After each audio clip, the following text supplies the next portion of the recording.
Hi friends, ఎలా ఉన్నారు? Welcome to our channel Parvati ముచ్చట్లు. మనలో చాలా మంది దుష్టశక్తులు ఉన్నాయని నమ్ముతారు. దుష్టశక్తుల వల్ల చెడు జరుగుతుందని భావించే వాళ్ళు చాలా మంది ఉంటారు. నెగిటివ్ ఎనర్జీ మన చుట్టూ ఉంటే మనకు చెడు జరిగే అవకాశాలు ఎక్కువగా ఉంటాయి. దుష్టశక్తులు దరిచేరకుండా ఉండాలంటే కొన్ని చిట్కాలను పాటిస్తే మంచిదని పండితులు చెప్తున్నారు. మంచినీటిలోని తులసి ఆకులను కలిపి ఇంట్లో చల్లితే నెగిటివ్ ఎనర్జీ దూరం అవుతుంది. ఏడాదికి ఒక్కసారైనా కుటుంబంలో పండితులతోని యజ్ఞాలు, హోమాలు చేయించడం ద్వారా శుభ ఫలితాలను పొందే అవకాశాలైతే ఉంటాయి. ఇంట్లో అంతటా ప్రసరించేలా ధూపం వెయ్యడం ద్వారా అనుకూల ఫలితాలు కలుగుతాయి. జీలకర్ర, ఉప్పును తీసుకొని బాగా కలిపి తలుపులు, కిటికీల దగ్గర ఈ మిశ్రమాన్ని జల్లడం ద్వారా నెగిటివ్ ఎనర్జీ పోయి పాజిటివ్ ఎనర్జీ పెరిగి శుభ ఫలితాలు వచ్చే అవకాశాలు ఉంటాయి. పెద్దగా సౌండ్ పెట్టుకొని సంగీతాన్ని వినడం ద్వారా కూడా పాజిటివ్ వైబ్రేషన్స్ ను క్రియేట్ చేసి దుష్ట శక్తులను దూరం చేసుకోవచ్చు. సిలికా స్ఫటికం, టైగర్ ఐరన్ స్ఫటికం, పుష్యరాగం, గోమేధికం తదితర స్ఫటికాలను ఇంట్లో ఉంచడం ద్వారా కూడా మంచి ఫలితాలను పొందే అవకాశం ఉంటుంది. ఇతరులకు సహాయం చేయడం, దాన ధర్మాలు చేయడం, దైవ ప్రార్థనలు చేయడం ద్వారా కూడా మంచి ఫలితాలు కలుగుతాయి. రోజు ఇంట్లో దీపం పెట్టడం ద్వారా కూడా దేవుని అనుగ్రహం కలిగే అవకాశాలైతే ఉంటాయని చెప్పవచ్చు.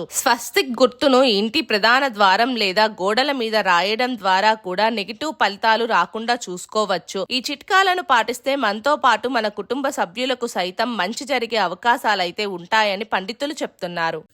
మా వీడియోస్ కనుక మీకు నచ్చినట్టయితే మా ఛానల్ని లైక్ చేయండి, షేర్ చేయండి, అలాగే సబ్స్క్రైబ్ చేసుకోవడం మాత్రం అస్సలు మర్చిపోకండి. మరిన్ని ఇలాంటి వీడియోస్ కోసం మా ఛానల్ని ఫాలో అవ్వండి.